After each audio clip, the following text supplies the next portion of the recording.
Hey, welcome to episode, oh boy, is it 8? I think, yeah, it's 8.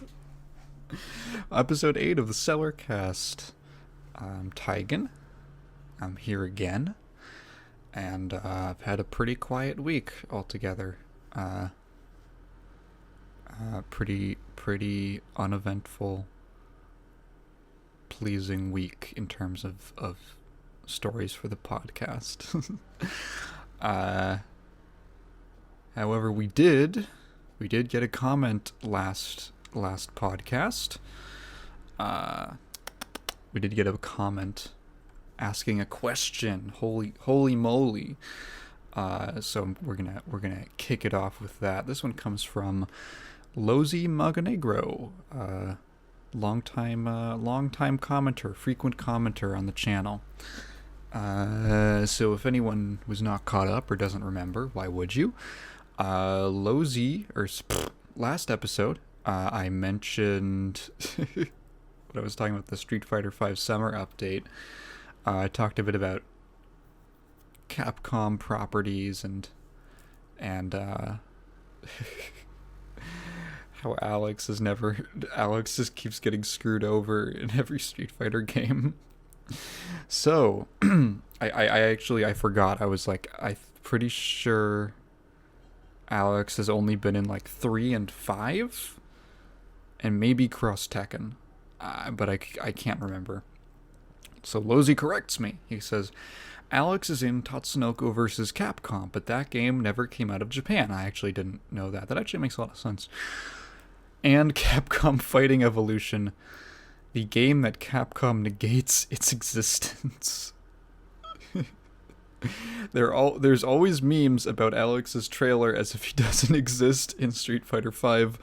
Only clips of him are posted on Twitter, XD.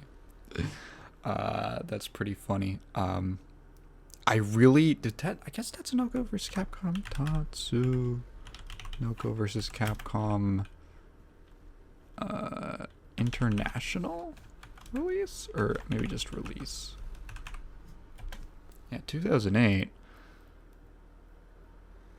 Initial release date. In Japan.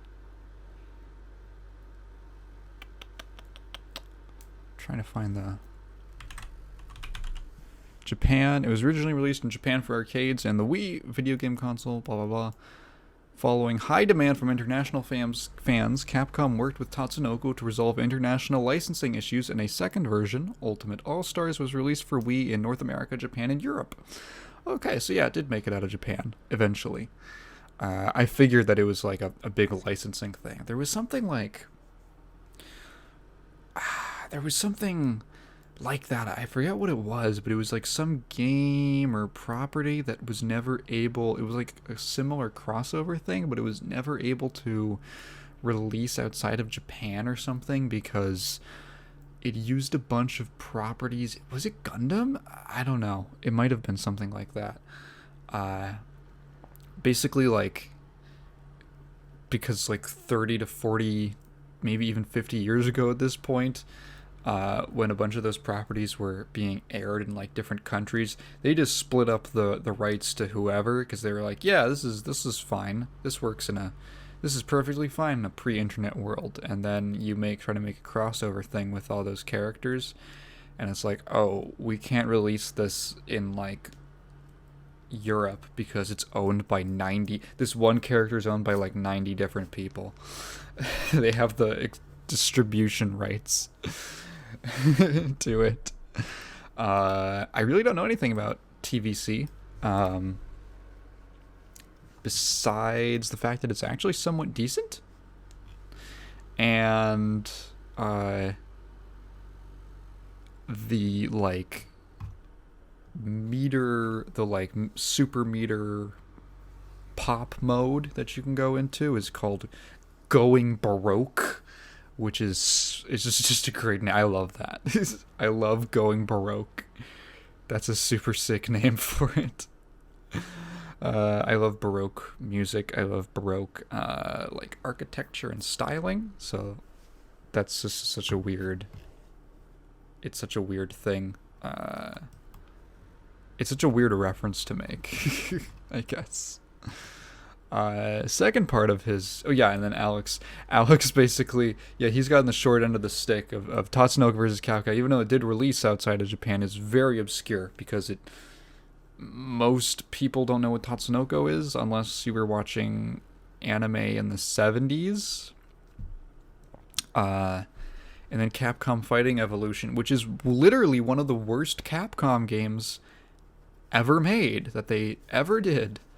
That deserves an entire story time unto its own. There is like a What Happened on it by Matt McMuscles, if you're curious. It's a fascinating story of, wow, you guys really bungled this, didn't you?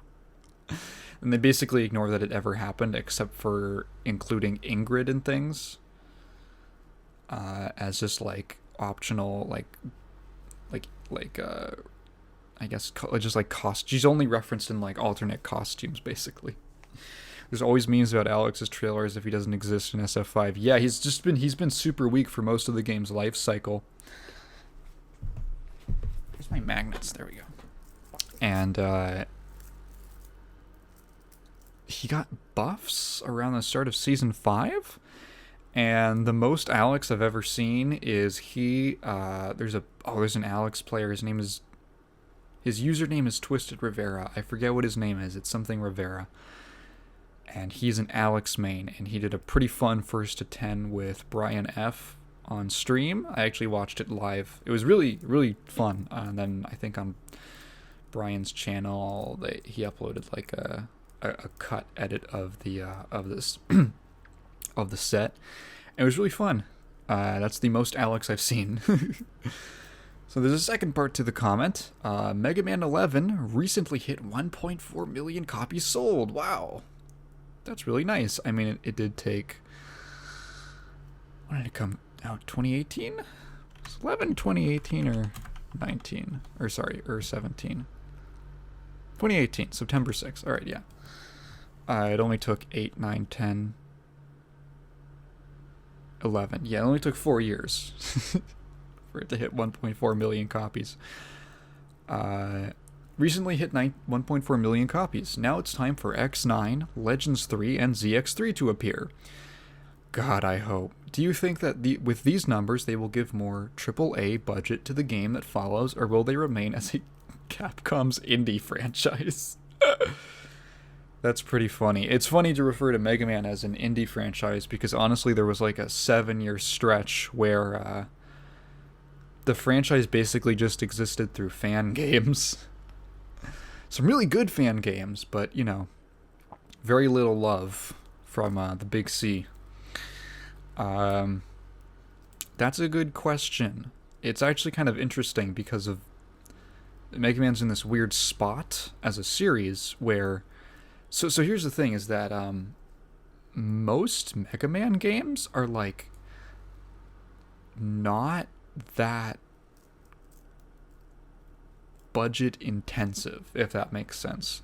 Like, Mega Man is a series, it's a franchise with many series, and each of those series are kind of based around, like, they find a format, they find a formula, and then once they find the formula that works, they basically just hammer it in with, like, yearly releases or every other year releases, and just refine it and polish it until it's really, really, really good.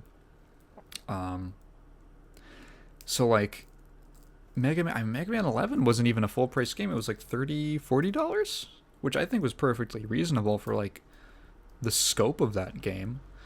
So when you ask like, do you think that the numbers will give more AAA budget to the game that follows? It's weird because Mega Man has never really had a real AAA title. In fact, like, Mega Man kind of, like, when the series kind of went underground was around the time that AAA, as we understand it in a modern sense, was starting to form, actually. Mega Man 10 was 2010, if I'm remembering correctly. And then after that, it was like 7 years of nothing. And in that 7 years, there was a lot of the, I guess, culture or environment of the really top end AAA space. That was kind of when everything sort of really developed. There was an interesting, it's really funny that you bring this up, because just yesterday I was listening to the Castle Super Beast podcast, and they were talking about, I believe Pat was replaying, or was he replaying? Playing for the first time Mass Effect 3, which came out in 2011. And that game was plagued by the growing pains of the industry at the time, with like the extremely important character who was day one DLC, with like mandatory multiplayer, with all of these like weird things that don't happen anymore because companies have figured out that they don't work out from a PR standpoint. But that's like when everyone was figuring it out, and that's not to say that they like learned their lesson, because they didn't. They learned it in some way. They basically learned what not to do, but they didn't learn. They learned the surface level lessons of like, okay, don't do this, don't do that, but not really like why. And like they just it's like when you touch your hand to the stove and you go, oh, okay, no day one DLC that's like super important to the character, to like the plot. Okay, we won't do that. But you don't understand like why. Why shouldn't I touch my hand to the fire?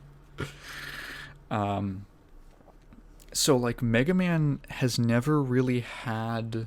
When did Resident Evil 5 come out? Came out in 2009, and then 6 was like 2012? 2012? Hey, I know my stuff. That was like Capcom shifting into the AAA, into the real AAA that we know today. And Mega Man's never really had that. Mega Man's always kind of been a budget title that comes out yearly, and you can sit down with it. You'll spend like maybe a week grinding away at beating it. Maybe less, honestly, depending on how much experience you have. And then you're kind of done with it. They're just short, solid experiences, generally with a lot of polish and love put into them. And it's really the majority of the series. Like, the most extensive titles would probably be like the Legends series. And it's funny that you cite Legends 3. It's only funny because it makes me sad. More AAA budget. Here's my answer. I feel like a AAA Mega Man game would be a new thing. I feel like it would be a new series. Maybe Legends 3, because that had the Legends series always had the most potential for like a really big scope. But like X9, you can make that game in like a year and a half. Probably, if it's like the other ones. Even like ZX3, it'll probably be like a little Switch title type thing. Like mid-budget games. A new Legends game would probably be the best candidate for a real AAA experience, like a fully, man, that actually sounds kind of cool. A really fleshed out like adventure RPG action game with Mega Man characters. That actually makes me kind of excited. That sounds really cool. In any other sense, I think that like they would have to make something new-ish that's like maybe not something completely new, but like a spin-off or a new chapter type thing that justifies the scope that that kind of a budget would ask for. I've always, in my little Mega Man nerd brain, I have this, like,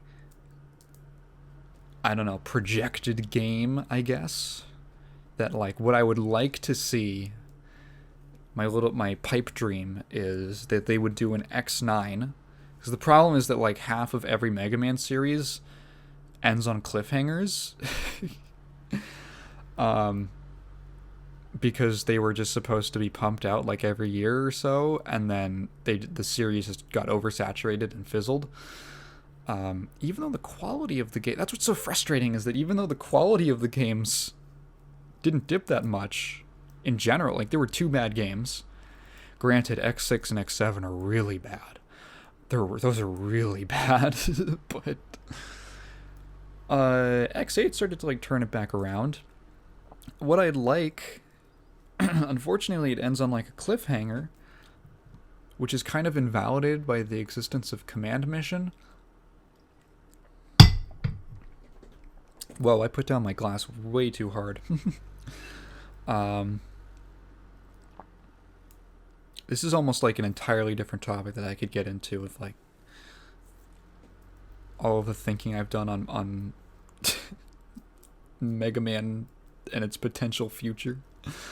So if you don't know, X8 basically ends on a cliffhanger where after the final boss, a character, one of the main characters, is seriously injured, and it ends on a cliffhanger of basically one of the other characters carrying their body away from the site of the final battle. And it has a very ambiguous ending, and it's like, oh, do they survive? What happens?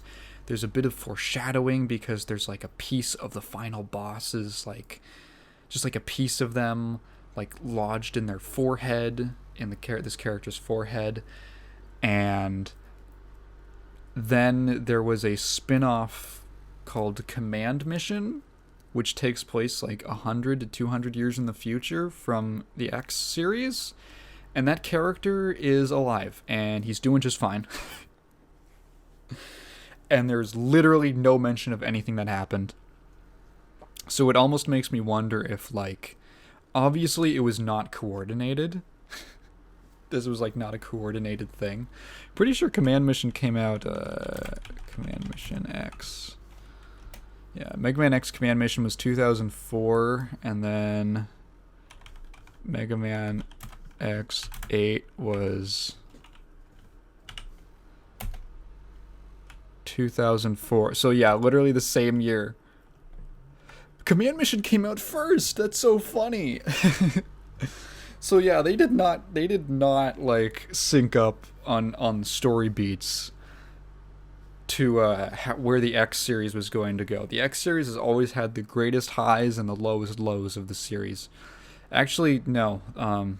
The Zero series would probably be the greatest highs and none of the lows. But the X series is, like, right behind it in that regard. And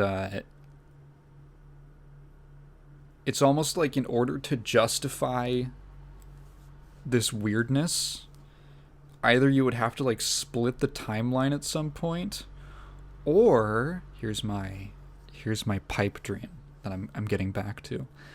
What I would love to see is, like, an X9 that's sort of like a transitional wrap-up point. And then, just for the sake of conclusion, I think it would be really sick if there was an entire, like, standalone game that was based off of telling the Elf Wars that happened between the X and Zero series. If you don't know, and you're not a huge Mega Man lore nerd, there's this thing that happens between X and Zero, the series, not the characters, called the Elf Wars, which basically sets up the plot of the Zero series. Zero series is basically like a post-apocalypse of the Elf Wars. And the Z series has probably the consistently the best plot line of any Mega Man series. Um, Actually, really good story. But part of that is like all of this lore and backstory to this, all these events that happened in the interim, and you look at that, you're like, wow, the Zero series tells us a really good story, but like, I kind of want to know what happened back there. Because there's only like brief flashes of like some artwork, and you really don't get a sense of the exactly what happened. And I think if they were going to do like a really cool standalone kind of like spin-off Mega Man Gaiden type thing, where they're like, this event is gonna. I'm trying to think of like a comparison point. Maybe like freaking Purple Haze Feedback, if you're familiar with JoJo's. That's actually not a great or not a terrible comparison. Basically, in part 5 of JoJo's Bizarre Adventure, there is a character who basically gets written out of the story halfway through, and he was supposed to come back later. But then because of personal reasons in the author's life, he decided against the original plotline he'd planned out for that character. And then as sort of like a makeup for saying, hey, sorry, because that character's super cool, there was like an official sort of like event where there was a bunch of JoJo light novels that were based off of, basically officially sanctioned, not written by Araki, but officially sanctioned by him. And one of those was called Purple Haze Feedback, which is about that character. And basically, I don't know where it's. I've actually never read it. I don't know exactly where it starts, but basically it explains, here's from the point that he leaves the story, here's everything that happens to him and where his character kind of goes. And I've heard like summaries of it, and it basically takes this character who was really cool and fairly like intriguing and just never went anywhere, and it makes him into like one of the best characters in the entire series. He's like awesome. And that's kind of like a separate supplementary piece of material. I think if they were to do something like that for Mega Man, and like basically just try and go and tell this really interesting piece of like the world's history that's just like in the lore, I think it could be really sick, and it would actually warrant like a as you say, a AAA budget, a AAA scale, to just do like maybe not like a traditional X game, but like I just want like a really cool 3D action Mega Man game. I think that has a lot of potential. The closest has been like the Legend series, which is like the other candidate for that kind of a thing. And also that canceled, basically stillborn Mega Man X FPS that was going to be done by like Retro Studios. Go look that up. It's basically just like a proof of concept trailer. I probably wouldn't have been that great. It was Retro Studios. It's weird because you look at it. Basically, the reason I say not that great is because it takes this like kind of like what Capcom was doing in like the mid-aughts, where they were like, or the the 2010s, where they were like, let's just make it super gritty, dude. It's Bionic Commando. We're gonna bring it back. We're gonna bring back our series, but it's gritty and serious. It's for adults. It's Bionic Commando, guys. He's got it. He's got his grapple hook arm, but it's actually his robot wife. I can't believe they did that. Guys. And it looks kind of like they were pitching that same kind of concept, but for Mega Man X. And it just kind of doesn't work for me. Mega Man has always been like bright and colorful and fun, with these like this kind of darker, more serious subtext going on. It takes itself seriously, even though it looks very like cartoonish, and that's kind of one of the appeals of it. I don't know if like bringing that into a super gritty space would be. I don't know how well it would go over. I guess you could execute it well. It's all in the execution at the end of the day, but yeah, I've been rambling about this for forever. Basically, to wrap up, I would love a ZX3 too. ZX and ZX Advent are really good games, and they are criminally underlooked. Now they're finally starting to. What's neat recently is that with all of the re-releases that Capcom has been doing, the Zero and ZX collection was like, that was so good. That was such a perfect. They could have like gone scummy, like they sort of did with the X collections, where they did like parts 1 and 2, and they did the same thing with the Mega Man Legacy collections, and it's like, eh. But no, they were like, you're gonna get 6 really good games in one package. You're gonna get a ton of options, and it's gonna be sick. It's gonna be great. That was like the best. That's such a good package, honestly. Like if that collection ever goes on sale, seriously consider picking it up if you're interested in like really slick basically, if I could describe the Mega Man Zero series, it's basically 2D character action games. It's like a 2D Devil May Cry. The first one's a little rough around the edges, but it gets significantly better. You can kind of just like, you can sort of just like look up if you really don't click with 0-1, which is fair, it's got some really obnoxious systems. You can just go read up on what happened or watch the cutscenes. There's like a few cutscenes in the game, like 3. Just watch those on YouTube and jump into 0-2, which is a much better experience, and then 0-3, which is like the best game in the entire franchise. And then 0-4, which is a great little wrap up, and it's one of the few series that actually has like a real wrap up and a definitive conclusion that feels good. And then the ZX games are really cool. They're super cool. I would actually describe the ZX games as being. This sounds really stupid and overplayed, but it's the best comparison I can think of. The ZX games are like Mega Man Dark Souls. I don't mean that in terms of like difficulty or how punishing they are. I mean literally in like the layout. Like, I remember the first time I played ZX, and it was like, hey, there's like an open map basically, and they're like, hey, you go over to this place to do this mission, and I'm like, okay. And then on the way there, I did like a little exploring, and I went into like a building, and then the door shut behind me, and it turns out that I had just locked myself into like an entire basically dungeon tower that I had to climb, and at the top I fought a boss, and then you get the bosses. The cool thing, the sort of innovation that ZX does is you don't just gain the ability, you don't just gain the weapon of the boss, you actually gain the ability to transform into them, which is super cool. And then there's a bunch of like environment. It's a little like limited because a lot of them are dependent on the environment, but it is a really cool concept that I enjoyed playing with a lot.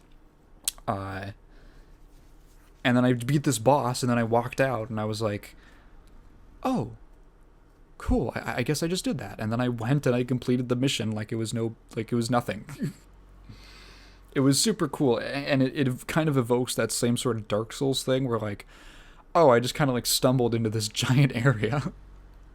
Let me explore around. Oh, I fought this thing. Cool, I got something. Wow, that was a neat little experience. The game just kind of like, you kind of like knock, and then a door falls over, and you go, oh, what's over here?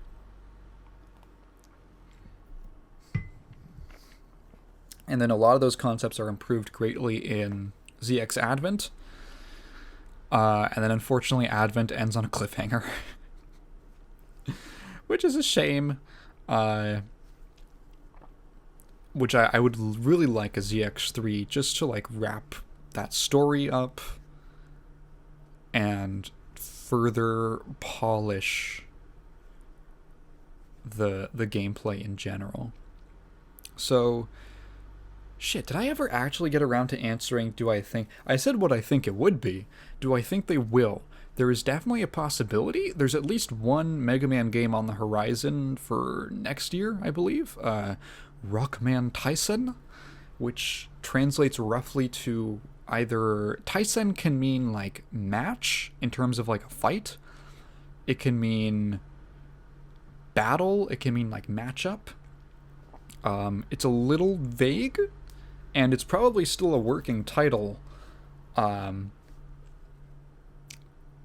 But if there was... What's interesting is that I feel like...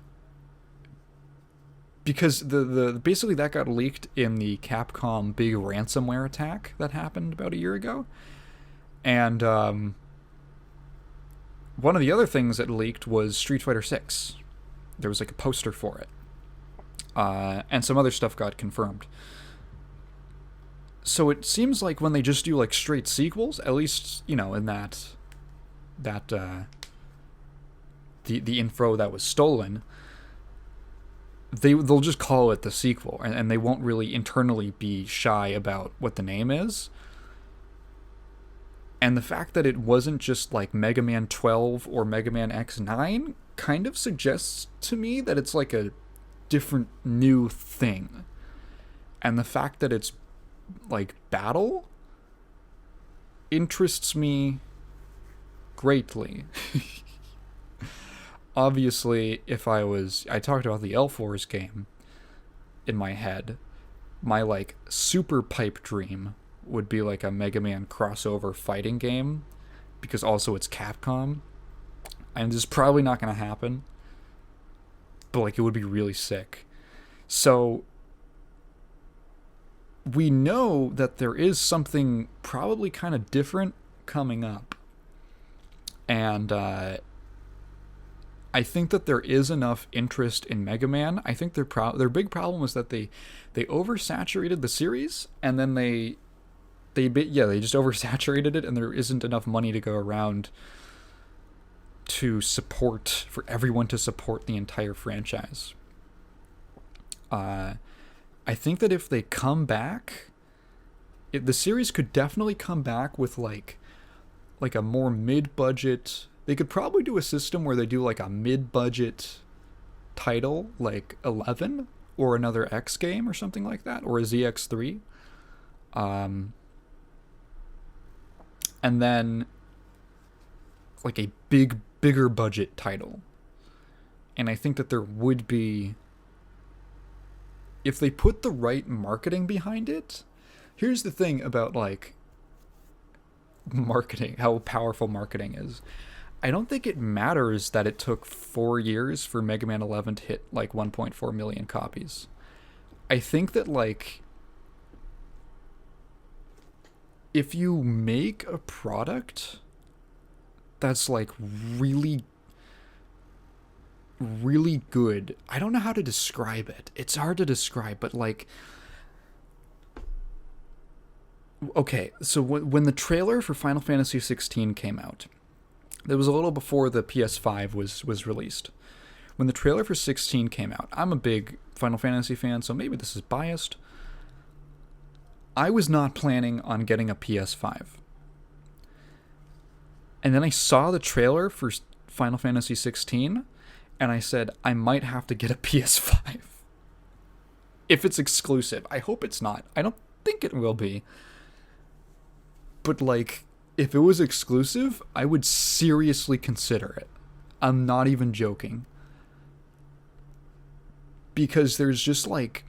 There's a level where on like your basic monkey brain, where you see a trailer for something that you had no interest in before. And you look at it and you're like, that looks really sick. I want to play that. What is this?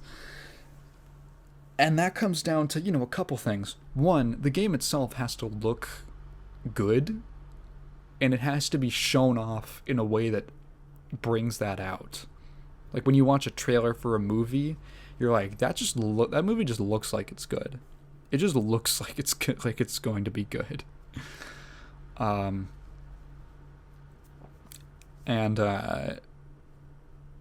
I really think that a lot of, if there was the right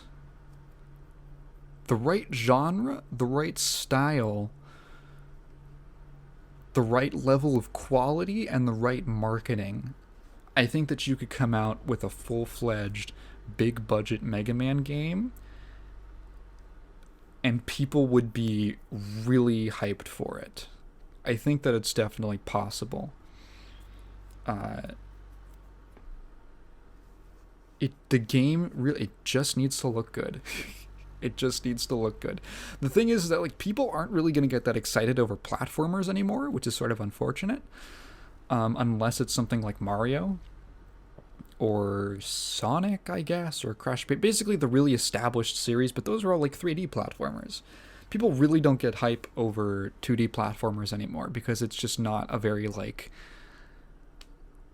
YouTube, Twitch appealing genre right now, in general at least. And I'm not saying Mega Man should go for like a battle royale. That would be dumb. Oh god, that's what Tyson is gonna be, isn't it? I hope I don't jinx myself. Yeah, I think the possibility is definitely there. I don't know if it's for certain, but if they wanted to, they could put some Resident Evil 2 remake money, some Monster Hunter money into that. Woo, I've been talking about this for a while. All right, so literally seconds before I hit record, I was looking. Where was I even looking? I was looking at Reddit, and the trailer dropped for just out of the blue, out of nowhere, for Jacko, for Strive, and I was like, okay, let me watch this like 5 times. So if you don't know, she's back. Wait, is she being called Jacko? Hang on, let me read that. Jack. Oh, is that how they spell it in Japanese? Jaku. Oh. Yeah. So the new Jacko, the Jack Aria, as some have dubbed her. Basically, it's a bunch of stupid Guilty Gear lore stuff. But Jacko's back, and she's kind of different. She's technically a sort of different character. She has a similar design. Although she has like all the bits of Aria kind of splashed into her design now. If you don't know, Jacko was originally an Xrd, and she is the asshole character of that game. If you don't know what that means, Jacko is a character who is not high tier. She isn't like especially super good or overpowered. She might even be like a lower mid tier.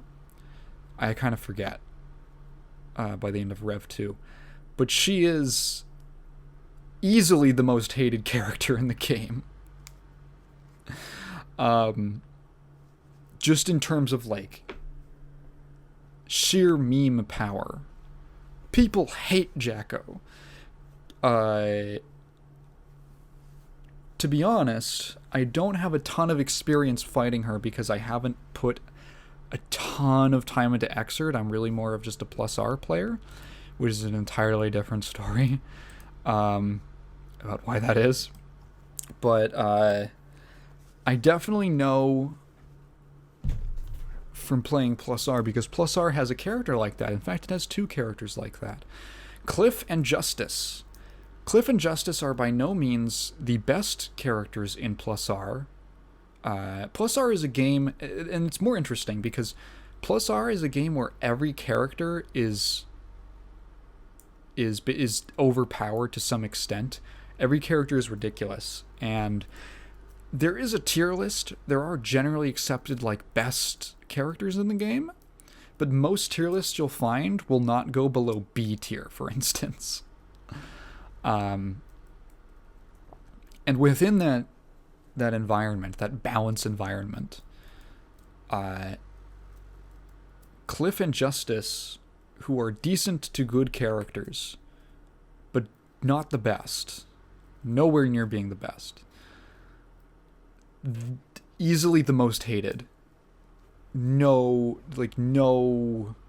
question about it, no contest. To the point where, like, there's this kind of meme about how Guilty Gear players hate every other character except for their own, and sometimes their own.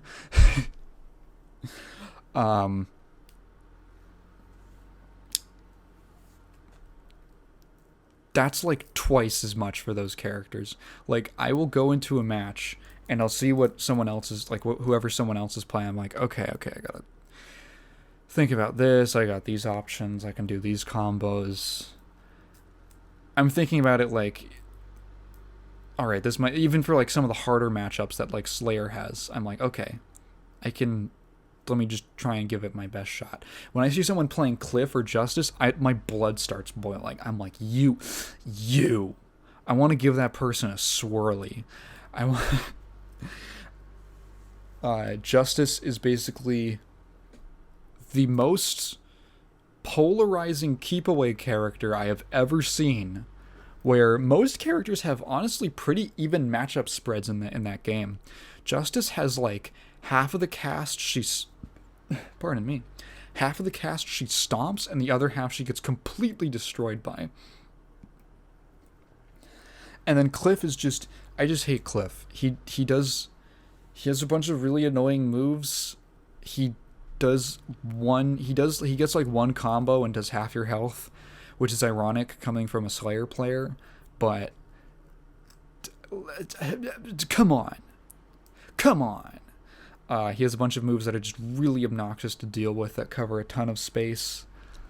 He has this stupid pole vault move where he takes his big sword and he plants it in the ground, and then he does a little like overhead. He swings himself over. He does a pole vault with his sword. I hate that move because I can never tell like where it. I never knew that it hit high for the longest time, so I always got hit by it. And then I figured out that you could air throw him out of it, and air throwing Cliff out of his pole vault is like the best feeling in the world. It's just, away with ye. No. Jacko kind of fills that role. Basically, Jacko in Exerd, the way that she plays is, her whole gimmick is that she can put down these little houses, and then she has 4 different houses, if I remember correctly, and then little minions will come out of the houses, and there's different ones. There's like one on the ground, there's one that flies. They do different stuff, and the houses each have the minions attack you. I think she can command them to do things. I can't quite remember. But the minions will attack you, and if you hit her, they will disappear. However, the houses that spawn them will not disappear. You have to destroy the houses, and the houses have their own life bars, and the houses can be leveled up to make stronger minions and have bigger health bars. It's a very Arc System Works character of like, here's a million things that this character has exclusive to them. So you're like she kind of like, there's sort of another comparison with like, I've heard her compared to like Gargos from Killer Instinct, where they're both characters who basically they're called, there's not a ton of comparisons to like, they're sort of unique in that they're generally called like summon characters, where they summon, not like a puppet character where you're controlling something, but you're controlling another thing like Zato is. But puppet characters who like summon little minions who sort of act on their own. And what is so annoying about them is that puppet characters are generally, even when they're strong, they're generally respected because most of the time they require a lot of coordination because you're basically controlling 2 characters at once. Summon like minion characters, they just throw stuff down and you just have to deal with it, and it just works on its own AI. So you're like trying to hit them. You can be literally actively hitting them, and then you get interrupted because their little minion poked you, and they just get a reversal, and it's the worst. That is basically why people hate Jacko. A lot of people say that she isn't playing real Guilty Gear, which is funny because everyone in Guilty Gear is basically playing their own game anyway. But she is like a really different, radically unique design from a lot of the rest of the cast.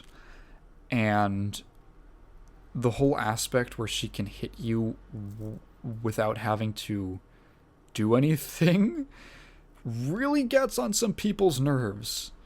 People hate that stuff. And it's really obnoxious. There's sort of a similar character in Plus R with Zappa. I hate Zappa. He's also one of the best characters in Plus R, so it kind of makes it a little worse. So I can imagine the fury at Xrd Jacko, despite her not even being one of the best in the game. However, it was kind of a shoo-in that she would probably end up in Strive at some point, just because she's a big character in the story mode, and it just makes a lot of sense. She's also a waifu character. So this trailer drops for Jacko, and there's some interesting stuff. It looked like one of the things that's really interesting when you shift the style of your game a lot, like the way that Strive has compared to the classic Guilty Gear style, is that some characters, when you're importing them in, just have aspects to them that do not work in your new system. I have a huge rant about this with Dissidia NT that I will not launch into right now. But I think one of the most dramatic examples you can find in Strive is Ramlethal. Ramlethal is completely different from how she plays in Xrd. She has like a totally different kit. If you aren't familiar with Xrd Ram, basically her whole gimmick was that, well, she had kind of like two gimmicks. One was that she had these kind of like Mortal Kombat Tekken style target combos where like you would hit like punch punch punch, and that was like one series of moves. You could do like punch kick punch, and that was a different series, and then she had like a million of those. She even had like a just frame launcher that was like a Electric Wind Godfist from Tekken, so she was very clear. Basically you would do that. So basically the way that Ramlethal worked is that you would get like a little launcher. You try to land your launcher in neutral, and then use these target combos to juggle them into the corner. And then once you got them into the corner, she has these two huge swords that are carried by little like orbs with bat wings and teeth. It's Guilty Gear. It's weird. And you can basically place down the swords and in space in front of you, and like detach them from. She can basically detach them from her, and then plant them somewhere in the air, or place them in the air, and then reactivate them, and the swords will swing on after a short delay. And one sword swings horizontally, and one sword swings vertically. So the idea is you get the launcher, you carry them to the corner, you set down your swords, and then you do this big block string with Ram, while also putting pressure on them by constantly having these swords swinging in their face, and basically just mixing them up with a bunch of stuff. So she was basically like a corner. She was a monster in the corner. She had a ton of corner pressure, and that's kind of how her wake up game worked, is she would just super pressure you. Well, obviously, one of the biggest changes in Strive is that can't happen anymore because the wall breaks. If you hit someone in the corner in Strive, they get wall splatted after a certain. The rules around it are like super vague, and I think intentionally obtuse so that people don't like optimize it. But basically, once you do enough hits in the corner, or with a big enough hit, again, it's not clear, the character will wall splat, and then hitting them more will break them through the wall, and you'll get a stage transition. And that was done specifically to cut down on the amount of insane corner pressure that was in the previous games. They kind of looked at it as like a thing that made it sort of difficult for new players, because you're just getting stomped in the corner over and over again, and like it feels like you can't play the game. So as basically collateral for that design decision, that system-wide universal decision, Ramlethal had to be basically completely changed. So in Strive, she can no longer detach her swords. She actually doesn't have the target combos anymore. They kind of simplified it into a little Rekka string that you can like delay. It's actually really annoying to deal with. But instead of detaching her swords, basically the way that she works is she still has her launcher, and you still carry people to the corner with like just it's a different combo, but you still carry them to the corner, and then once you basically punch them into the corner, she can shoot her swords. She can basically throw her swords forward, and then once they hit the wall, they explode.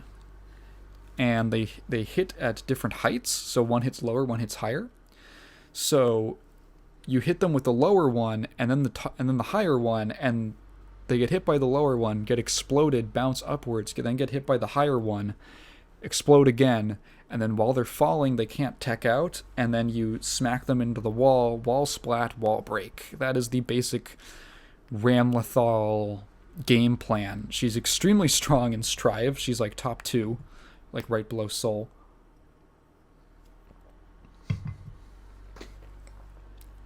And she's basically a completely different character.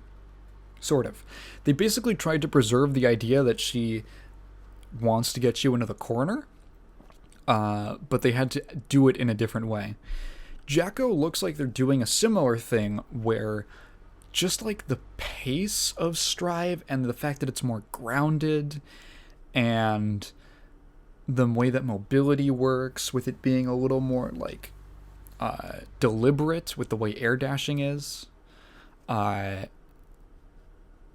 The whole system of having like 5 little characters on screen in addition to Jacko, and they're all poking at you, maybe like wasn't going to work out. So they seem to have changed her into, she still summons minions. She summons the little minions. They are all the flying type, it appears. And she can only have 3 of them out. And it looks like the idea is that she can basically like command them to do different actions. She actually looks kind of interesting as like a weird setup summoning character. Actually, in her, like when they first, in her little like title like splash screen, what's the name for her? What do they call her? Dominates the battle with an assembly of servants. And then, hang on, they gave her a little title. It's like, yep, hyper energetic martial fighter, which is a funny little pun, a little double entendre, I guess, because martial is spelled M-A-R-S-H-A-L, like an army marshal, because she is a hand-to-hand fighter. She is a close quarters weaponless fighter, but she's like a martial fighter, like martial arts, and she's also a commander of these little minions. So she's like an army marshal. That's very cute. So yeah, she has these like combos where she's doing like, I have to like slow this down. She does like, what the heck is going on here? She like, okay, so she like hits him with a kick. She's like, I'm trying to like, there's a lot going on, and the fact that she has a completely different moveset is like, oh, okay. So it looks like she's probably going to have like special moves. Basically what's going on is she hits Anji with a low. Anji's blocking, she gets him with a low, and then once she gets him with the low, the minion basically, she has this little like speech bubble thing that pops out that looks like a little attack command, and then it looks like she launches him, and the minion kind of jumps up to hit him. And she has another combo where she's like, she knocks away Axel, she puts down a minion, and then she kicks it all the way over to him, and he gets hit by it. Yeah, they show off her dust. Yeah, so she can like throw the minions, she can kick them. She might even be able to do it at different heights. Maybe not. She puts down one. Oh, whoa, wait, hang on. So there's a shot where she's fighting a Nago. So she puts down a minion, she kicks him over, and then he has to block it. She puts down minion number 2, and then she does this little move where she takes her like ball and chain and she like smacks it, and it does like a high altitude bounce that like hits high up. And then after she does that, she picks up another minion and she's able to jump while she's picking him up, so you can like act during it. Can you move during the summoning? And she jumps up, drops the minion, and then kicks number 3 down, and then 1 and 2 have now landed on the ground. 3 hits number 2, 2 knocks into number 1, and number 1 hits Nago. This character looks crazy. What? What? That is so... What? She's playing soccer with little minions. This reminds me, honestly, the stuff she's doing looks like it's out of like a Smash game. Like item characters in Smash, like Peach or Rob or Pac-Man or Mega Man. Like the whole deal with like summoning an item and then like jumping and then like dropping it, and then the item has its own physics and you can like kick it around and get these weird like angles and trick shots. And like I remember Mega Man has this combo where like you can take the metal blade and then like hold it and then jump on someone and then drop it above them, so it like hits them and then you combo them out of their hit stun. Trick or treat. I wonder if they have trick and treat. Ooh. She's bowing to Zato. She has an emote where she's got a hula hoop. She's taking her halo ring and then she does a hula hoop motion. Ooh. She like knocks. Oh yeah, this was interesting. So right after that shot, she knocks up Ino. And then she does, I guess, I'm assuming another special. And this countdown starts on her minion. So she's hitting Ino. And while she's hitting Ino, she kicks the minion over. She knocks Ino away with some like looks like a far slash. I have no idea. Then she kicks the minion over while it's at it. The timer goes to 1, and then basically just punts him over. And while Ino has been knocked full screen, the minion explodes. She runs over and it cuts. Oops. Okay. Soul tries to do a volcanic viper. She blocks it so they can block for her. And then, oh, that is so bad. Oh, that's so annoying. That's going to be so annoying. So she can have the minion block and put you into... Actually, it doesn't even look like block. She can block it. It looks like a guard break. What? Soul is like staggered afterwards. He didn't even like whiff. He got like guard broken. And then she can still act. And she goes in for like looks like a 2K throw? Yeah, for 2K forward throw. Honestly, she looks cool. She looks really interesting. A lot more dynamic, I guess, or a lot more active than she is in Exerd. If you were to like, make the adjustment for Strive being just a generally kind of slower game. But like in Exert, she does a lot of like her minions do a lot of the work for her. This looks like more like she's actually like actively commanding the minions. She actually looks really interesting when I actually break it down. There was your live trailer breakdown for Jacko. That was like a really cool character, actually. I was not interested in her until this point. It is also, there was a leak.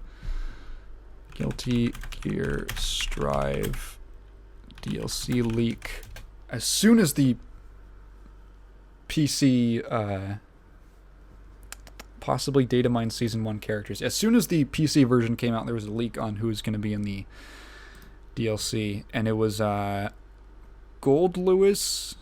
Wait.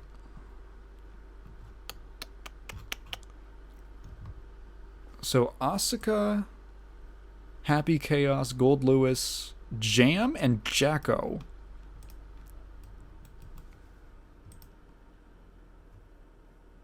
Which is a very weird... I don't know why Jam. Jam is like... The other characters make sense. Gold Lewis was a big... Gold Lewis... like, all these characters were really important in the story mode. Gold Lewis, Happy Chaos, Asuka, and Jacko. All very important. Jam is, like, weird. But it looks like it's real. It looks like that leak was real. I'm actually really interested now with all of the characters that they're bringing back. Like, the new characters are cool, but I would like to see sort of like... Almost what's more interesting to me is how they are going to take the older characters and sort of like reinvent them or adjust them for Strive's system. Because Jacko looks like the most, I guess, drastic one. I'm trying to... Like, a lot of characters lost things that just wouldn't make sense. Like, Ino is basically the same, except she doesn't have, like, her aerial command grab or her anti-air command grab, which makes sense because that just is not a thing that makes that much sense in Strive. And she doesn't have her vertical chemical love, which is another move that just doesn't really make sense with the way that Strive's combos kind of work. And then a lot of characters ended up losing things or having stuff kind of shuffled around in their movesets. Jacko seems like a returning character who is significantly changed besides Ram. And it looks like might actually be more interesting. I'm actually really curious as to what this character is going to be like. She comes out on the 27th for, it looks like, DLC or season pass holders, so I want to play around with her a little bit. I've only talked about like 2 things. I was like, it's a bit of a slow news week after all that Blizzard stuff. Don't know if I'm going to be able to talk about too much, but nope, I've been going for like an hour, and I've only done like two things on the docket. So let's go into our actual like first news story. I guess that is technically a news story, but yeah, breaking, guys. So this one comes from Bloomberg, from Jason Schreier, actually. Amazon drops company policies on game development after backlash. So this one was kind of interesting to me.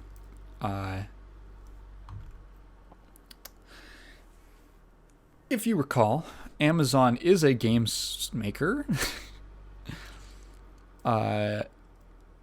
Basically, apparently in there... So let me just read off. Amazon.com Inc. withdrew a set of staff guidelines that claimed ownership rights to video games made by employees after work hours and dictated how they could distribute them. Some game developers describe the rules as draconian. So basically, the old policies mandated that employees of the games division who were moonlighting on projects would need to use Amazon products such as Amazon Web Services and sell their games on Amazon digital stores.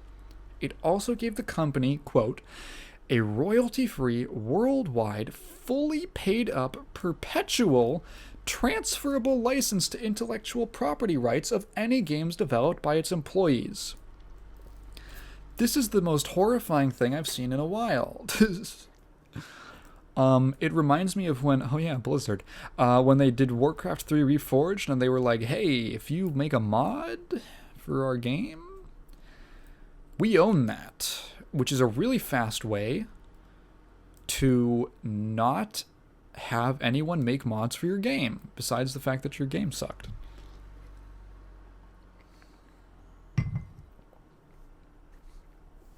So, here's the thing. After hours does not mean company time. It means after company time.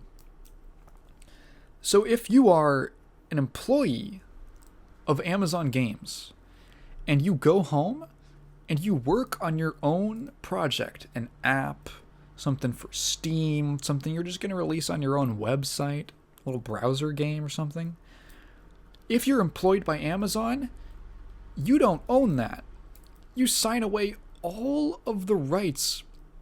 You might actually get in trouble or be fired if you don't use Amazon products to make and sell your personal project. And they own it forever, which is absolutely absurd. So,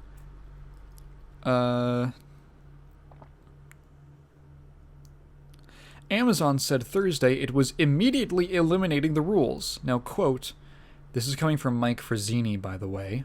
I can't believe he still works there. I can't believe this man still has a job. These policies were originally put in place over a decade ago, when we had a lot less information and experience than we do today, and as a result, the policies were written quite broadly. Oh, you don't say. I feel like even a decade ago, 2011, when did Amazon Games form? How long have they been around? Amazon Games 2012. I feel like by 2012 when well, I was about to say, I feel like by 2012 when things like the big indie revival was happening, the real big, not even a revival, the big indie explosion was happening in games, I feel like you would probably know not to have a policy like that. However, I was then reminded immediately by my own brain that Amazon Game Studios was not founded by people who understood or really cared about games at all. So they wouldn't have known that. What do you mean? Games are just a way to sell things to people. Games are just a way to sell things. You made it on your own? Oh, you made a thing to sell people on your own. You mean we own that? I'm not quite making sense, but I hope my meaning is coming across. The games division has struggled practically since its inception in 2012. That's not true. They made like Airport World, didn't they? Their most successful game is like Airport Simulator, which is an app on the iOS store, and can hardly afford another reputational hit. It has never released a successful game, not true, Airport World, and some current and former employees have placed the blame with Frazzini. Wow, shocker. Bloomberg reported in January that Frazzini had hired veteran game developers and executives but largely dismissed or ignored their advice. Yep, I made a video about it. It's a case where I literally... The fact that I read Mike Frazzini's name in this article dumbfounds me. I have no idea how someone can spend so much money for absolutely zero return and keep their job for like 3 years. I just don't know. If New World comes out and it's a huge flop, I don't know, man. I don't know. I don't know what's even going to happen to them. Speaking of New World, it got delayed a little bit. This wasn't originally in the news, but New World's an interesting case to me because that game, it's not going to take over the world, if you know what I mean. I've been paying a lot of attention now that I'm invested in games like 14. I've been paying a lot of attention to... I've now been introduced into like the MMO space, right? The MMO discussion. And what's really interesting when you get into a genre is that you get exposed to when you're part of like multiple genres, you when you're able to look laterally, your perspective changes, which seems obvious. But what I've noticed is that people in their genre are in a little bubble. Everyone has their bubble, right? There is a fighting game bubble. There is an MMO bubble. There's a MOBA bubble. There's a card game bubble. And the funny thing about them is that you see these patterns where there is a narrative within the community, and the narrative makes total sense to them and everyone believes it, or at least a lot of people believe it. And then from the outsider's perspective, you're like, you guys are freaking, you don't even know what you're talking about. Because the people in a community who are going to be starting and participating and leading discussions are the most invested. They have the biggest blinders on. For the most part. Some of them are good. But a lot of people, I only play MMOs. Therefore, something that's big or noteworthy in the MMO space, like a new Amazon MMO, must be big to everyone. You talk to the random person on the street, even like a random gamer, they don't know what the hell New World is. They don't even know Amazon makes games. That was why, to go back to Guilty Gear Strive, as I always do, I knew that the game was going to be successful. I knew it was going to be successful. And even though I'm a huge just Guilty Gear shill, and I'm invested in like the fighting game community discourse and all that, I knew it was going to be successful, and I knew it in my heart, and the reason was I was following the game really consistently for like over a year. And as the months drew closer to its release, as the betas were coming out and all this, I remember seeing all of these comments on YouTube videos from people saying, I've never really played a Guilty Gear game, or I've never really been into fighting games. Is this a good game to start with? It looks cool. I'm interested in it. And like, that was when I knew. It wasn't like a single moment, but it was like the buildup of like, you just think about it and you're like, how many people who watch a video leave a comment? How many people who watch videos leave comments? It's about an 80-20 rule, as many things are. Look up the 80-20 rule, super interesting. Great example for me is my most popular video is the Konami E3 2010 video that has about 10,000 views and like 250 comments. That's it. 10,000 people have watched it. 250 people have commented. So you look at like the you just look at the numbers on like, okay, how many people are watching this video? And how many people watched that video and they were interested, but they just didn't leave a comment? Like, that's when it ends up in the comments consistently, that's when you know that there's like an actual trend across videos, across a span of time, across a span of months. That's when you know that like, okay, there's actually like a legitimate interest in this game that isn't gonna like, obviously Strive sold like 300,000 copies pretty early on. That's really good. I mean, Xrd Sign sold 90,000. Holy shit. So like 300,000, obviously not like crushing, just setting the world on fire, but like that's really big. For this series, it's the biggest it's ever been.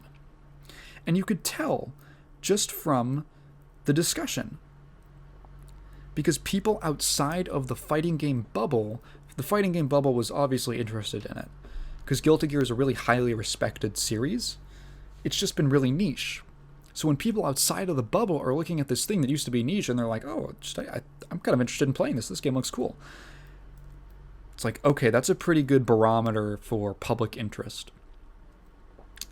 when you look at something like New World, the only people who are excited for New World are people who already play MMOs. And not even all of them. Which is why, like, you see this hype, and if you go to the subreddit, I'm sure that there's people who are like, it's going to change the world. Let's take a little mosey on over to the New World subreddit, actually. New World MMO is merging into New World. Okay. A New World Order. Okay, that is not what I was looking for. New World game. Okay. What is the top post of all time?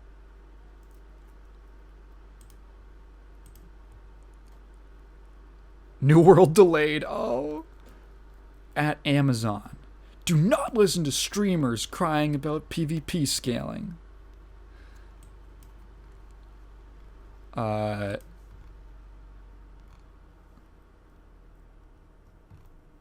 it seems, at least just looking at the top posts of all time, looks relatively reasonable for a game that is, you know, still in development. Basically, apparently there's a rainbow tiger or a rainbow lion. They look really stupid and tacky, and they don't fit with the art style at all.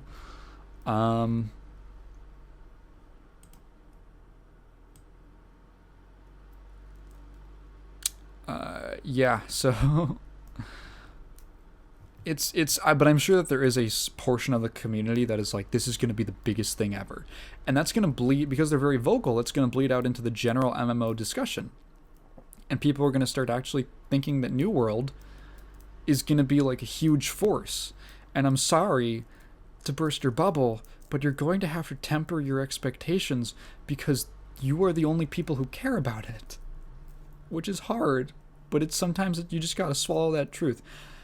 Honestly, I hope the game is good. I hope that it's good and it has heart and it has some good ideas and that people enjoy it. I never want a game to be bad. I want people to enjoy it and to get some value out of it. So it's not like I'm just I have like an agenda against the game. But like, you just gotta be realistic, man. You gotta be like, okay, this is a niche thing. It could get, my prediction for it is that New World will release. It will have a rocky launch in terms of server stability. People will complain for 3 days before they fix it. And then it's going to settle down, and it will at most hit around the levels of Star Wars The Old Republic. And at worst, it will fizzle into a basically non-existent, basically the equivalent of a Discord fighter, but for MMOs, within about 3 months. That is my 6 months. 6 months. 4 months. 5 months. No, 4.5 months. There, okay. we're gonna split it super middle, down the middle.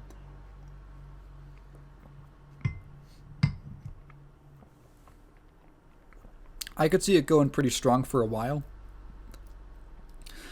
Especially with some big streamers like Asmongold and some other MMO streamers looking into it. They will probably give it some momentum. But from there, it's really up to the quality of the game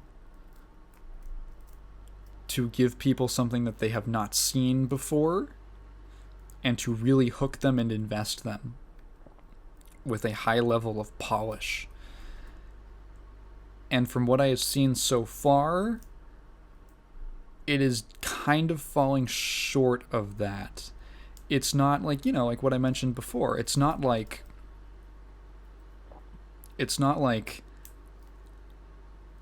wow effect, It doesn't have the, oh shit, what is this game? I remember, who was it? Was it Brian F., to reference him again? Or someone. They were talking about how, like, Street Fighter V had a really bad launch, and it took until, like, the third season of the game to actually, like, really turn around and start getting good. And one of the things they brought up is they were like, Season 3 launched with, like, a cinematic trailer. It launched with, like, a big, super cool opening cinematic. And I remember, like, he was just watching it on his, stream, and he was talking about it in the background. He was talking about it, and he was like, when we saw this, it was like, okay, Street Fighter V is a real game now. This is a real game. It's hitting the scene, and it's making a statement. Even though this is a purely pre-rendered CGI cinematic trailer or opening or whatever, it's not about advertising, it's about making the statement. And New World does not make much of a statement. Besides just the sheer... Like, if it was made by anyone other than Amazon, would people even care? They're barely advertising it as it is, it feels like. Yeah, that was just something that was on my mind. That's my prediction for New World. We'll see how it pans out. I'm quite curious. I probably won't play it because I generally don't support Amazon products. But we'll see how it shakes out. All right. So, Nintendo obtained a permanent injunction against RomUniverse. So Nintendo sued the ROM site, RomUniverse. They won $2.1 million in damages. Oh my god. That is so much money. While it was shut, this was 2 years ago.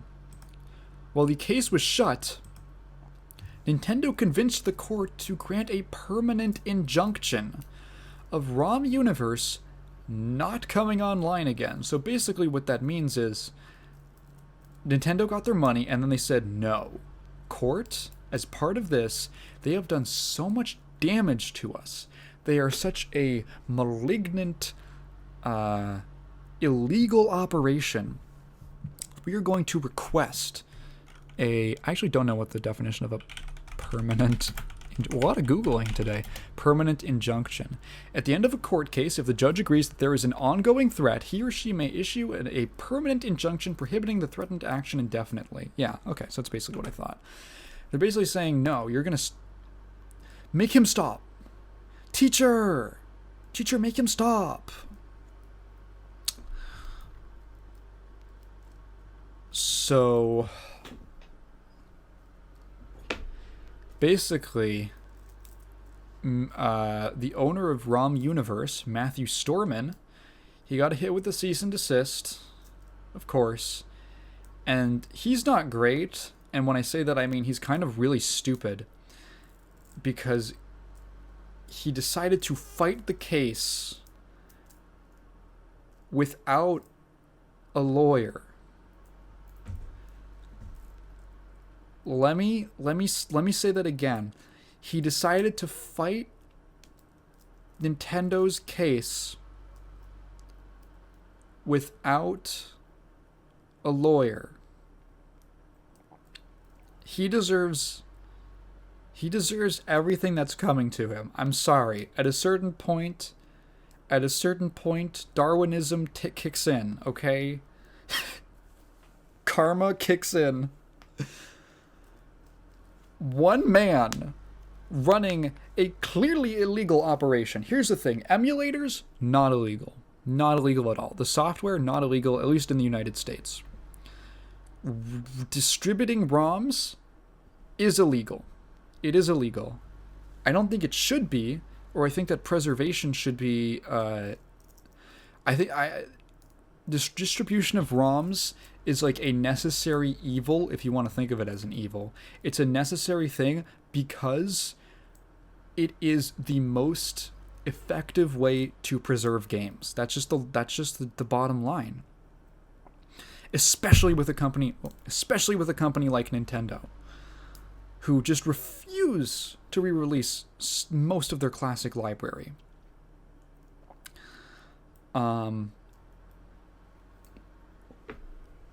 It is like, it's not, I don't think it's ethically wrong.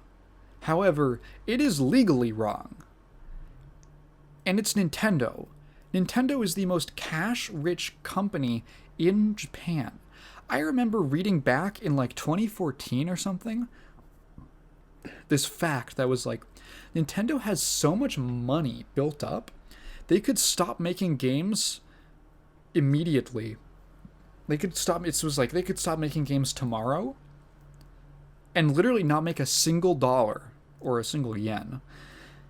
And they would not go bankrupt for the next, like, 30 years. Or something completely absurd. Nintendo's doing... and that was back then. That was pre-Switch. Okay? That was pre-Switch. Nintendo's doing just fine. They are on top of the world right now. And you're going to try and fight them on your clearly illegal operation without a lawyer. It's literally like the equivalent... I don't even know what the equivalent is. Representing yourself against a multi-gajillion-dollar company without a lawyer is the comparison metaphor itself. Or the, I guess it would be a simile. Or a metaphor, depending on how you phrase it. That is the comparison point. It's so dumb. I don't know what he was thinking. What were they thinking? And yeah, he talked shit and he got hit with that $2.1 million penalty. Dude, can you imagine? That's bigger than a hospital bill in the United States. This guy got like 5 hospital bills worth of fees he has to pay. Can you just imagine getting hit with having to pay $2.1 million? It makes my head spin. Oh, it's making me anxious just thinking about it. Oh my god.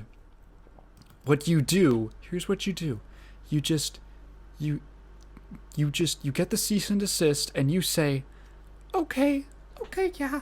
You shut it down, and then you just make your website redirect people to the mega thread on r/roms. Or Vim's lair. Good old Vim. Oh, good old Vim. He's a hero. I wonder if he was like... We're gonna do some live research. Matthew Storman, RomUniverse. Oh god, did he start a GoFundMe? Oh yeah, here's a little twist. Also, the judge has ordered the operator of the now defunct RomUniverse to destroy all pirated Nintendo games which are still in his possession. I really like the word destroy. Destroy it. Burn it down. Oh fuck, what is this? Despite $2.1 million ruling, RomUniverse owner considers bringing back ROM site. This guy is, he's something else. This guy's built different.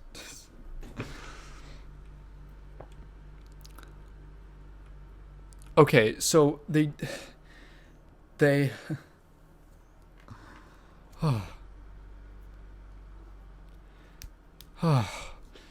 So the deal was it would be a $50 per month payment. That's pretty... Eek. Storman, who said in court documents, this one's coming from Ars Technica, said in court documents that his post-RomUniverse income was derived primarily from, quote, unemployment and food stamps, seems unlikely to ever pay even a small chunk of the $2.1 million judgment against him. Paying a token $50 a month, an amount Nintendo says Storman proposed and agreed to, would mean that fully covering the damages would take Storman 3,500 years.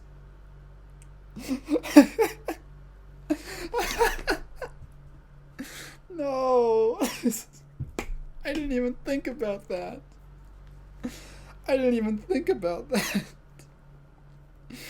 No. Dude.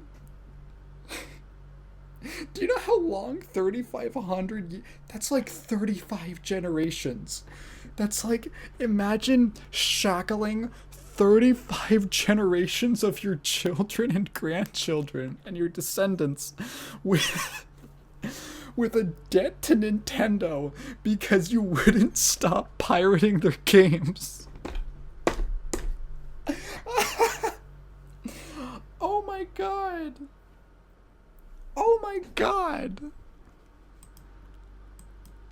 I literally can't believe this. I literally can't believe what I'm reading.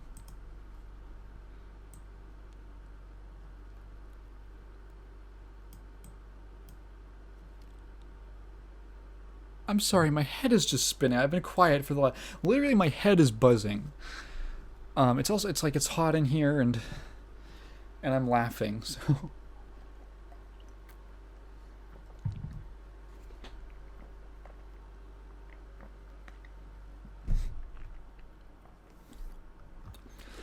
Let's see.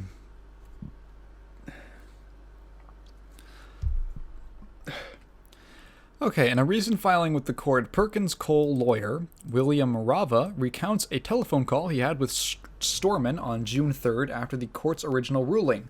In that call, Rava said, quote, Mr. Storman stated that he was still considering what to do with RomUniverse and that if he were to bring back the website, it might have video game content and ROMs from companies other than Nintendo, but would not have Nintendo content. The opposition does not dispute that Storman is considering relaunching the RomUniverse website to continue to distribute video game ROMs, nor does it assert that this future use will not violate Nintendo's intellectual property rights. I cannot believe this man. I cannot. This dude, is there a picture of him? Matthew Storman. Is there a picture of this guy? Oh, this guy. Is that him? I can't tell if this is... No, wait, is this just a YouTuber? Oh, I'm seeing a bunch of thumbnails. I can't find a single picture of this guy.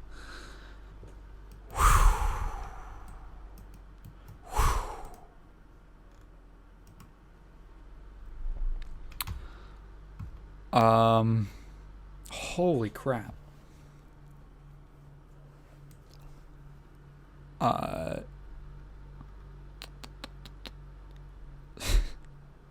Storman, who is representing himself in the case, has meanwhile filed his own somewhat rambling motion asking the court to reconsider the statutory damages it imposed in May. Quote, there is no legitimate admissible evidence that the court can reasonably... Oh no, that the court can reasonable... Sick. He misspelled reasonable. He misspelled reasonable instead of reasonably.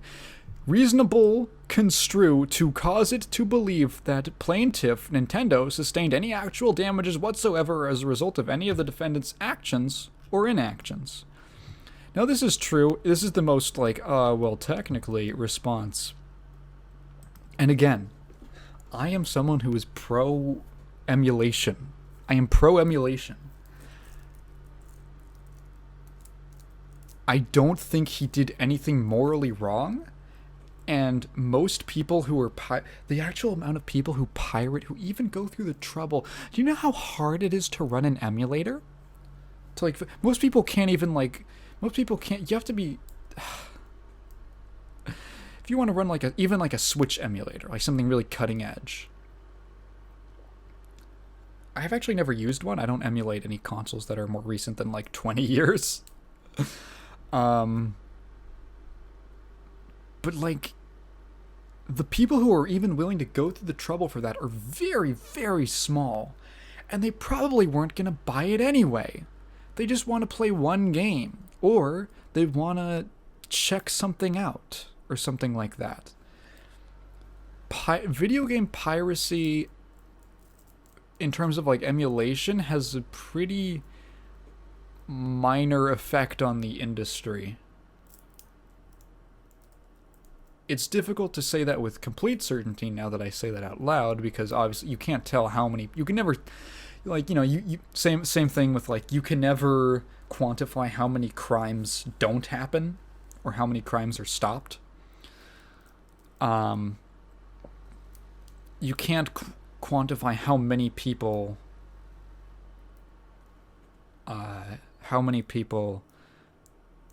didn't buy a game because they pirated it. But like, I don't know, man. It's never felt like a strong argument to me. Piracy is just a different market at the end of the day. Really. Piracy is just a different market, and if you can't supply the user with, or the customer with, a better sales model, I mean, why do you think free-to-play has exploded? That's why free-to-play has exploded. Because people like... It gives them an easy way to test a game out, see if they like it. It's basically like a no-stress investment. Besides time, really. Free-to-play has exploded, and even the original free-to-play, which was shareware, which I really think should make a comeback, and it kind of has in the form of free-to-play. Shareware was basically just like a demo of a game where you got like a chunk of it for free, and then you could buy the rest of it if you liked it. Shareware is like, that was what made Doom the biggest game in the world. That's what got Doom on more PCs than Windows.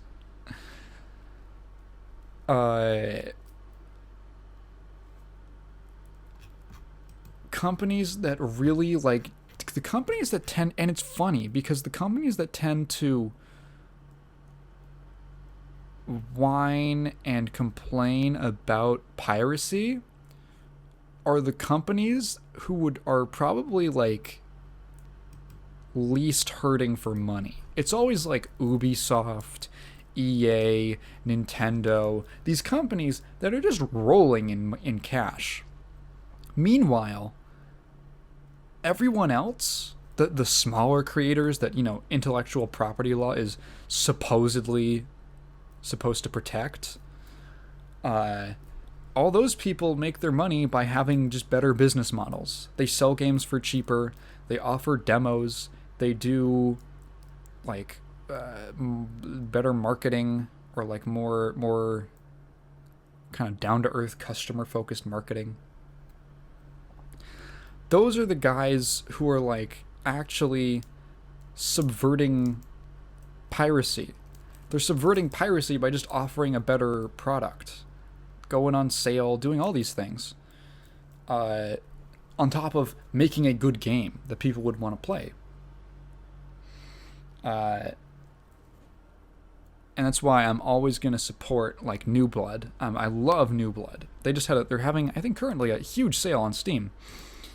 Or it's technically the Realms, the Realms Deep. It's gonna end by the time this podcast goes up. I hope you caught it. I hope you caught it. I hope you caught that sale, because there's some bangers in there. There's some really good ones. What can you get? You can get Cruelty Squad for $15.99, Ultra Kill for $17. There's Project Warlock 2? Oh, cool. I like the first one. I didn't even see that. You can get some really, really sick games. And a bunch of demos. So, like, Turok 2? What the hell? You get Turok 2 for $10. System Shock 2 for $5. That's a great deal. I saw System Shock Enhanced, the original. That's a great game. If you want to play System Shock, honestly, I still think the original System Shock holds up really well. If you can kind of get over the some of the more awkward products of its time, namely the controls. If you play the enhanced edition, I thought it was a great experience. Anyway, I'm rambling. Yeah, I guess it can always just be summed back up to that Gabe Newell quote about it's a piracy is a distribution problem, not a customer or ethical problem. I forget exactly what he said. And it's funny because I just made a video about game piracy, basically,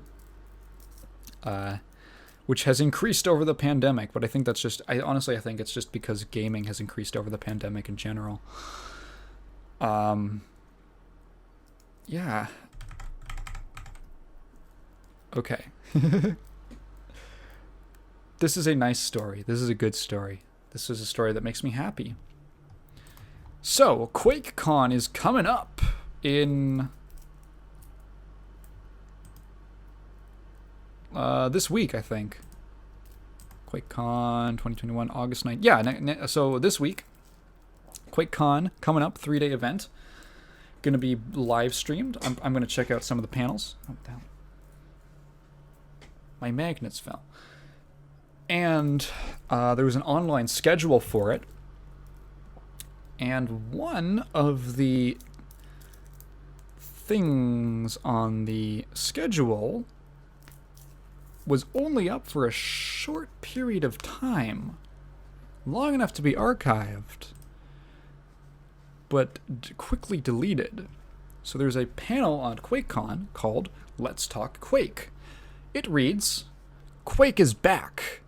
In this special stream, John Linneman from Digital Foundry talks to Jerk Gustafson of Machine Games about the title's iconic legacy and what it meant to both of them. The pair will also discuss the additional content Machine Games have contributed to this revitalized edition. Oh, baby. Oh, baby. Oh, they slipped up. They slipped up, guys. Huh? Everyone goes, huh? Ooh, I have the biggest smile right now. So, Digital Foundry. What the hell? Ah, yeah, okay. So, Digital Foundry, the Eurogamer, as it's known, in the, this always confused me because it was like, I have like no clue what Digital Foundry really is. It's like a subsidiary of, yeah, it's a subsidiary of Eurogamer. I never got that straight. Okay. So it's them, and so a guy from Digital Foundry, and then a dude from Machine Games, who, if you recall, are the current developers of Wolfenstein, who made the sick-ass Wolfenstein reboot, and the two that were not that great.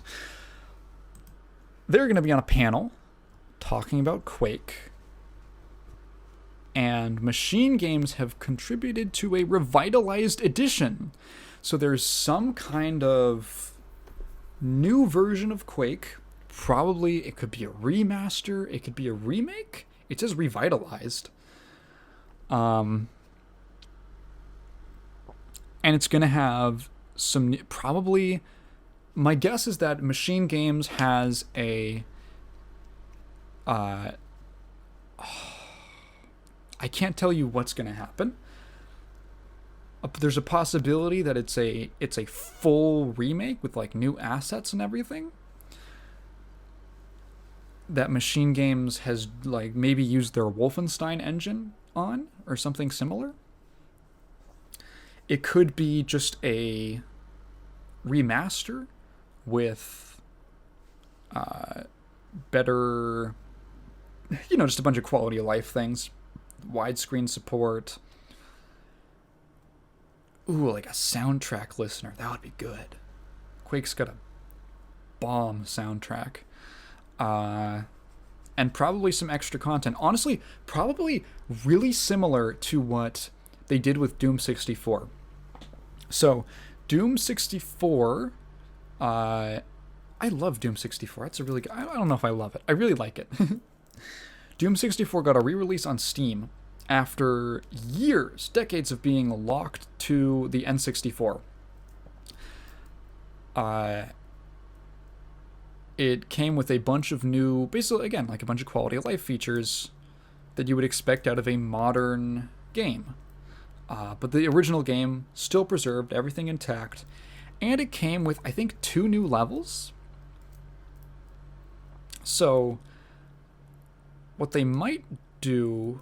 Oh, and you can save. You can do quick saves, which the original did not have because it was on a cartridge. So yeah, just basically a bunch of nice quality of life stuff.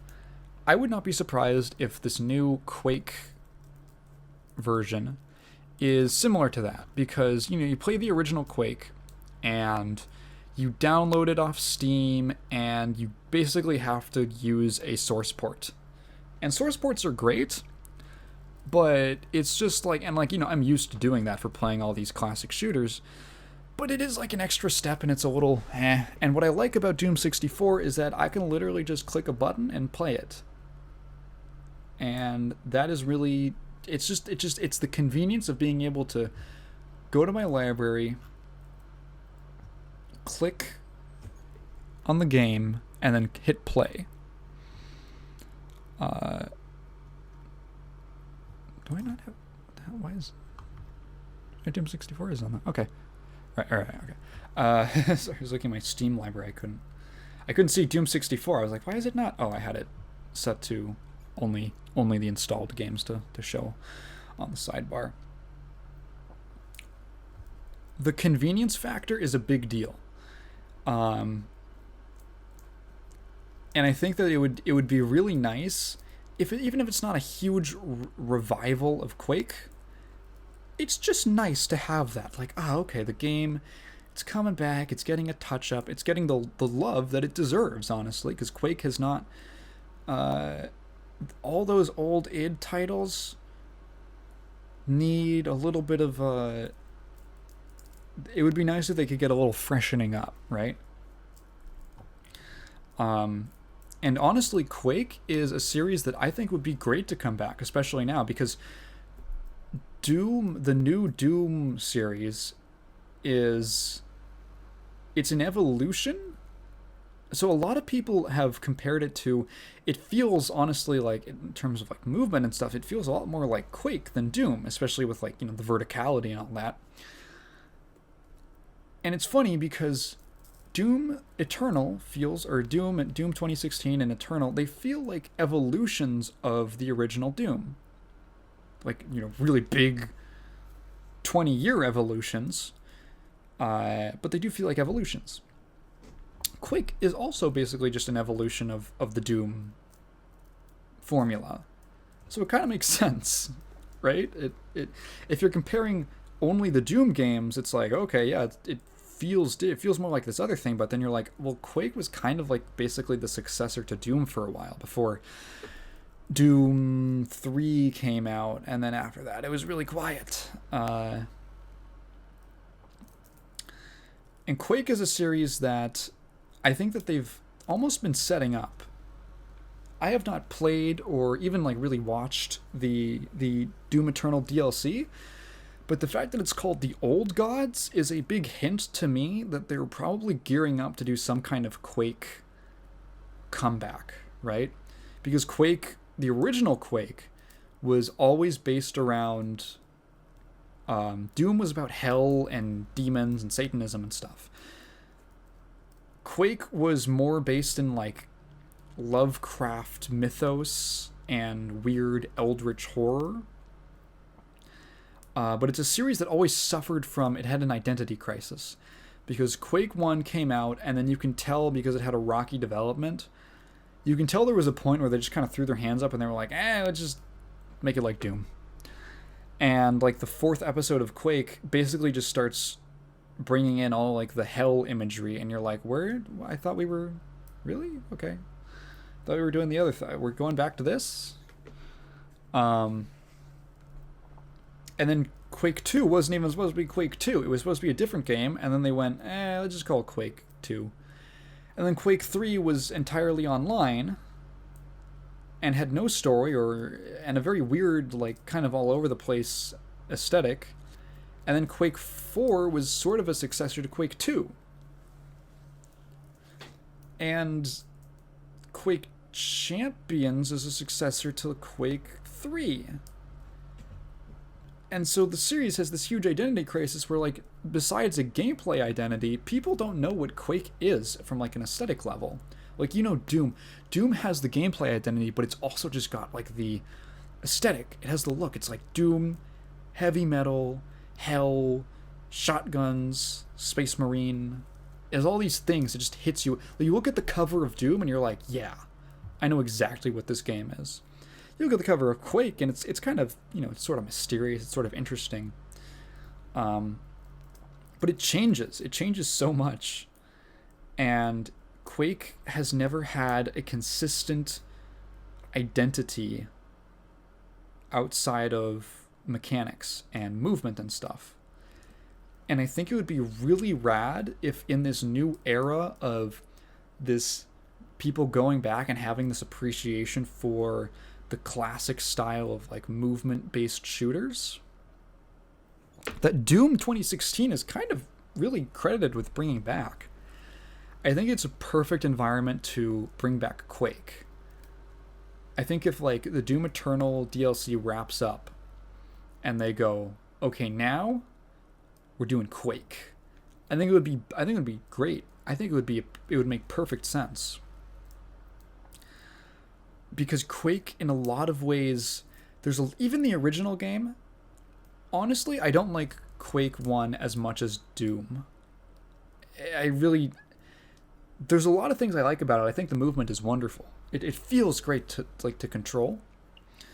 But there was just some things that, like, didn't quite connect for me. Namely, like, I didn't like the weapons were kind of samey. There's basically, like, how many weapons are there? There's, like, the axe, regular shotgun, super shotgun, nail gun, super nail gun,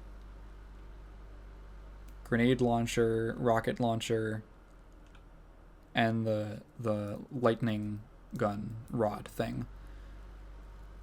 That's like 7-8 weapons, and 2 of those that you're using all the time, or most of them, at least half, 3 of those, basically. So discount the axe because no one uses the axe. 3 of the weapons are basically just upgraded versions of other weapons. So, like, once you get the super shotgun, there's barely any reason to use the regular one. Once you get the super nail gun, there's no reason to use the regular nail gun. Once you get the rocket launcher, the grenade launcher actually does have use because of the way that you can, like, bounce the grenade around and stuff. So you can hit enemies you wouldn't be able to otherwise. But the rocket launcher is, like, in many ways an upgrade. So it felt like this thing in Quake where, like, in Doom, every time you got a new weapon, it was like, oh, I've got this new thing that's, like, in my toolkit. In Quake, it was like, okay, now the old thing is just obsolete, and there's no reason for me to use it. But, like, the base of it is good. Like, the base idea of like, a shotgun and a nail gun is really cool. That is just something that, in the same way that Doom is like a chainsaw and shotgun, the nail gun in Quake is super iconic, to me at least. It's really, the logo is literally like, it's a Q, but it's like a half circle, and then there's a nail going through it, and that's the the stroke on the Q. And then, like, so the weapons kind of are a little for me, a little disappointing. And the enemies, basically, one thing about Quake is that it was one of the first, basically the first full 3D game on PCs. And that meant that they could not handle as many enemies on screen. So Doom is so well optimized that even back then they could throw 100 monsters on screen. Maybe not 100, but like a lot, right? They could throw like 30 monsters on screen, and the game could handle it. And so as a result, Doom was more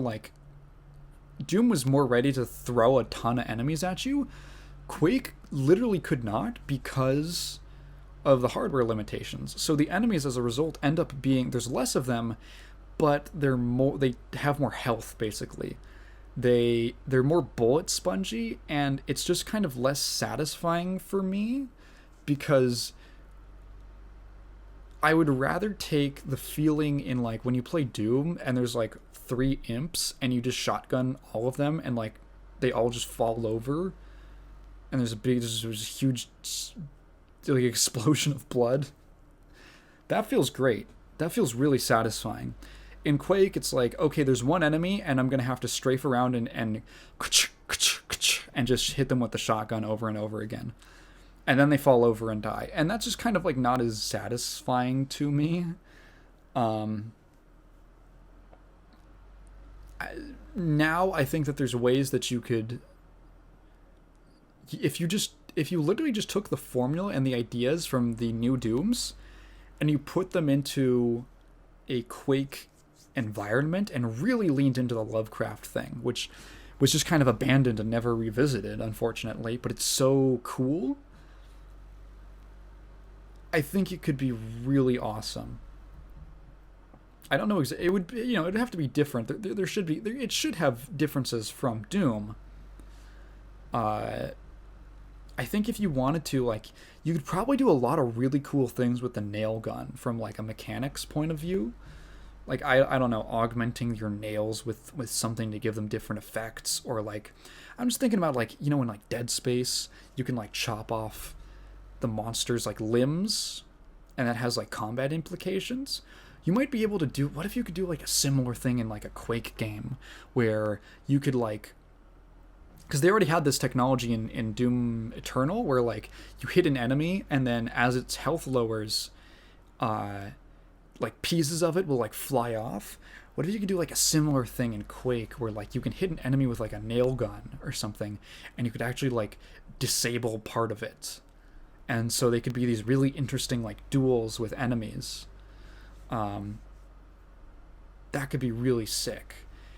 Quake also had introduced a lot of ideas like enemies that could only be affected by certain weapons. Like there's zombies and you can shoot the zombies, but they'll always get back up again if you use bullets, so you have to explode them with either the rocket launcher or the grenades.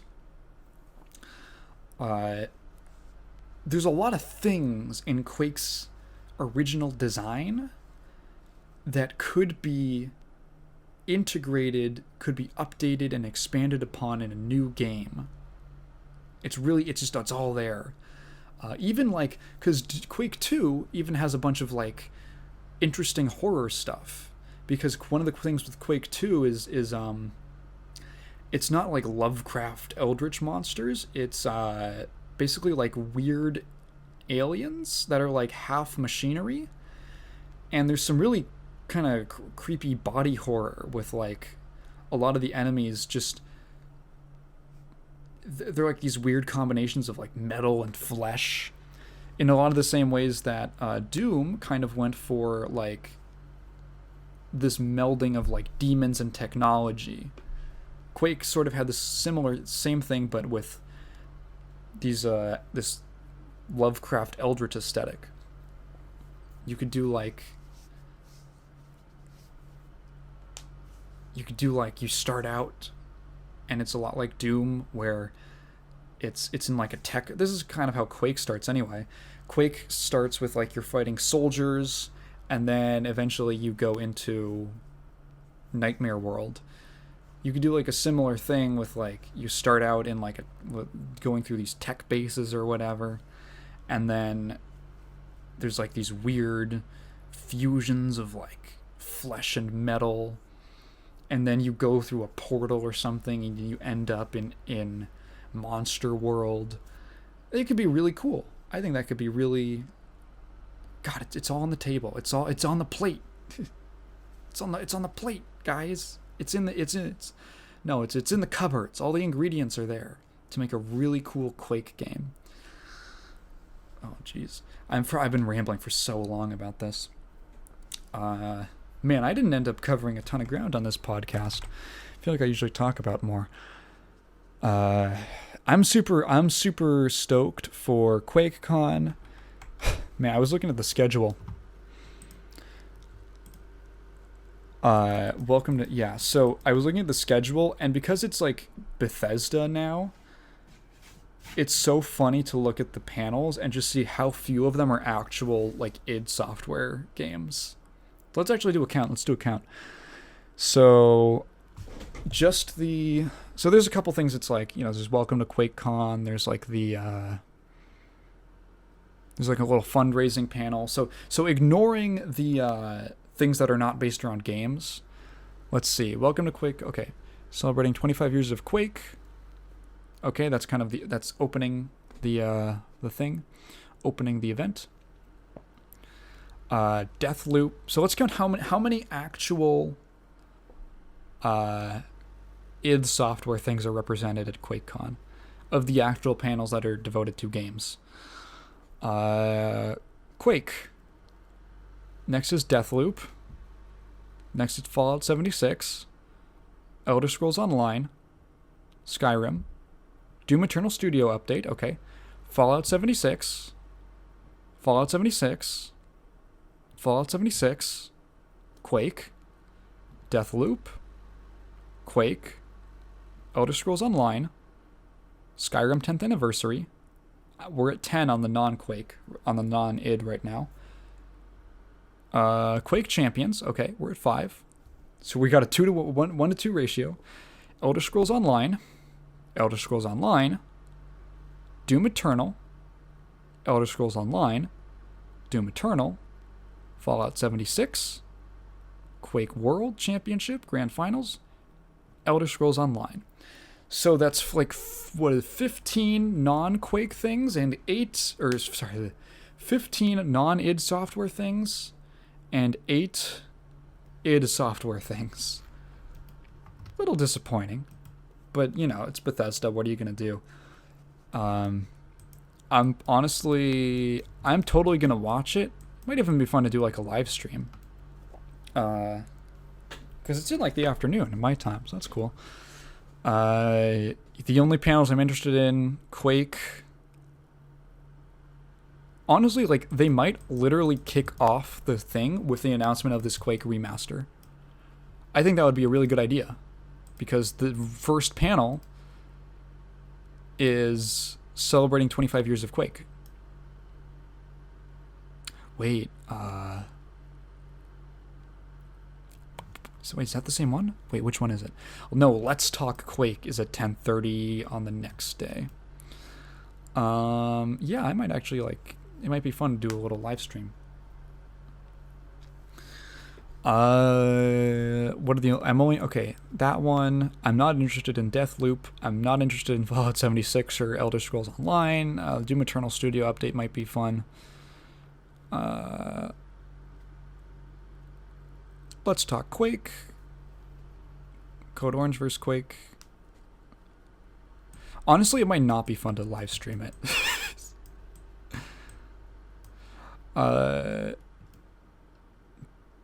Doom Eternal. Yeah, I mean, doesn't look like a ton of announcements of actual id stuff, which is the stuff that I'm interested in. I'm not a huge Bethesda fan. Yeah. All right. These last few minutes probably haven't been that interesting to listen to. I'm gonna call it an episode here. It's been great. Thank you for everyone for all the support that the videos have been getting. I am really excited about hosting like a tournament for Space War. I think that would be super fun. So it's hit 1,000 subs, guys. Oh, as soon as I try to do the outro, I just start burping.